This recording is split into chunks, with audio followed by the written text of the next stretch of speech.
Assalomu alaykum hammaga. Bugun ko'pchilikni qiynab kelayotgan, psixolog yoki shifokorga aytishga tortinadigan bir muhim mavzu to'g'risida gaplashib o'tamiz. Agar sizda nevroz, doimiy xavotir, panik atakalar bo'ladigan bo'lsa, katta ehtimol bilan sizda jinsiy xohishning pasayishi, jismoniy sezgirlikning tushib ketishi va shunga o'xshash belgilar paydo bo'layotganini sezgan bo'lsangiz kerak. Bunday holatni sezgan insonlar ko'pincha vahima holatiga tushib qolishadi. Ya'ni menda jiddiy kasallik bor degan fikr o'rnaydi ularda va o'zlarini holatlariga nisbatan kuchli qo'rquvni, kuchli vahimani his qilishadi. Lekin aslida bunday holatda hech qanday kasallik yo'q. Aksincha bu nevroz va vahimaning sizni tanangizda bo'layotgan jarayonlarga o'z ta'sirini ko'rsatish hisoblanadi. Bugun men sizlarga mana shu holatni nima uchun, qanday holatda bu holat sodir bo'layotganini tushuntirib o'taman va amaliy tavsiyalar berib boraman. Keling endi faktlarga to'xtalib o'tamiz. Bu holatda aslida nima bo'lyapti? Bizning vegetativ asab tizimimiz ikkiga bo'linadi. Birinchisi simpatik, jang qil yoki qoch.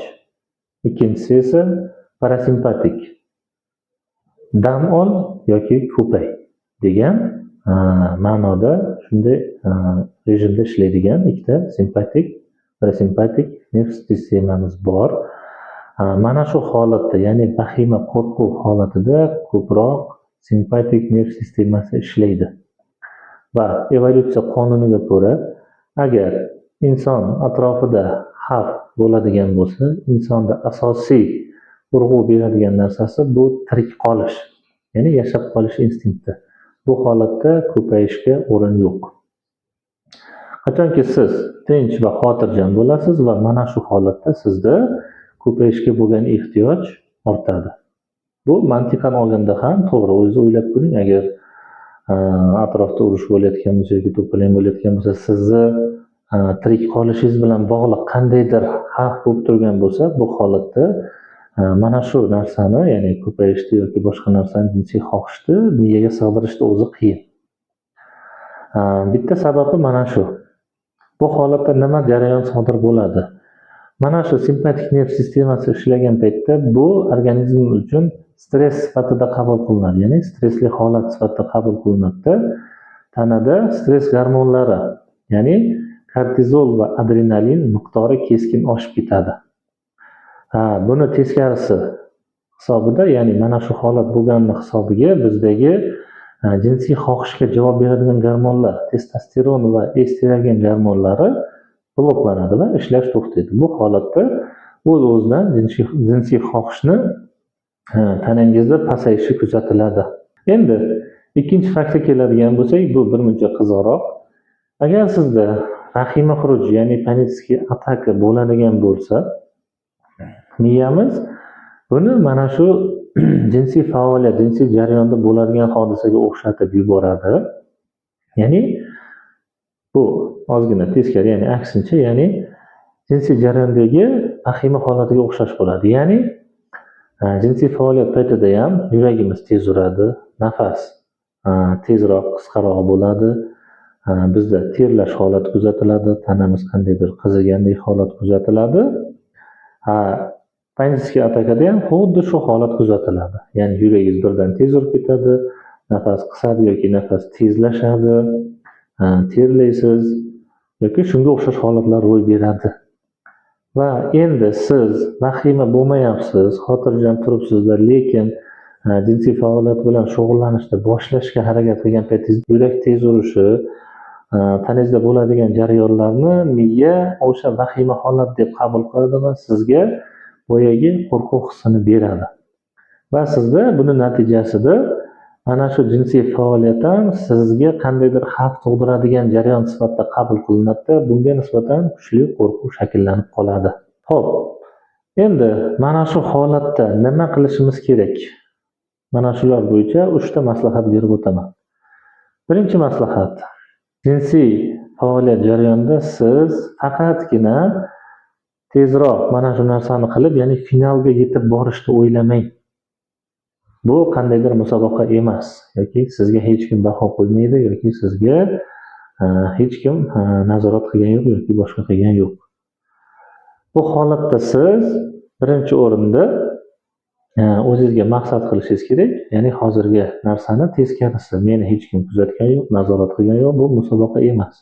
Men xotirjamman deb asosiy diqqat e'tiboringizni tanaga qarating, ya'ni tanadagi sezgilarga, tanadagi hissiyotga, ya'ni o'sha holat bilan bog'liq hissiyotlarga, teginishga ko'proq diqqat qarating. Nimalarni tanada his qilyapsiz?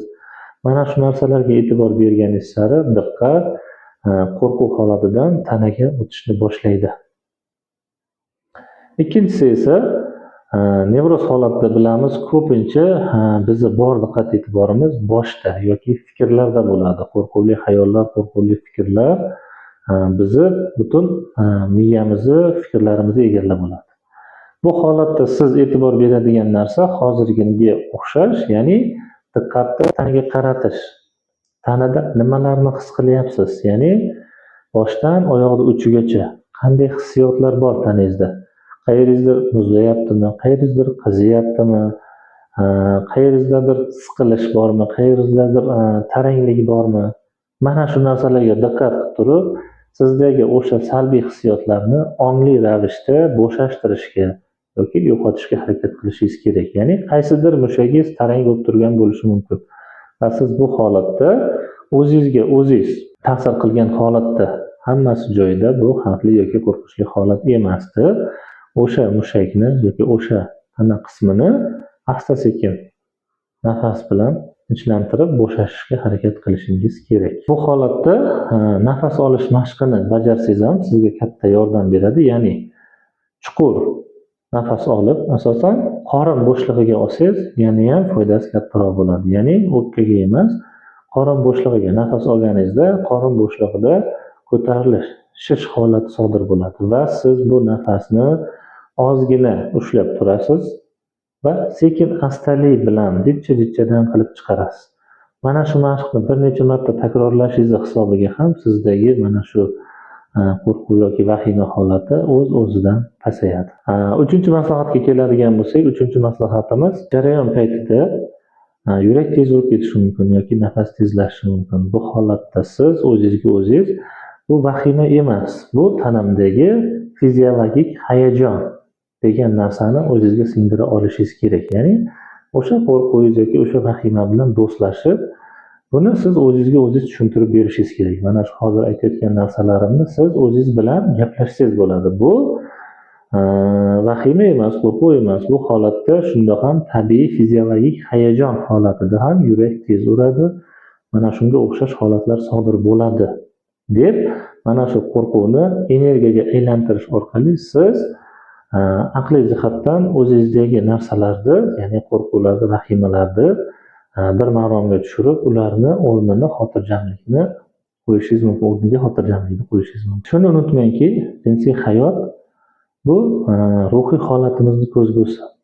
Nevrozni davolash orqali, travmalarni tuzatish, ichki xotirjamlikni topish orqali siz tabiiy tanangizdagi yoki ichingizda bo'layotgan xohishlarni topishingiz mumkin. Ya'ni bugun gaplashib o'tgan holatimizda sezganingizdek, nevroz yoki xavotir va vahimalar sizni tabiiy xohishlaringizni bloklab qo'yadi. Mana shu narsalarni yo'qotish orqali bu narsani o'z holatiga keltirishingiz mumkin. Agar sizda mana shu holat bo'yicha video yoqqan bo'lsa, like va obuna tugmasini bosishni unutmang. Salomat bo'ling, o'zingizni ehtiyot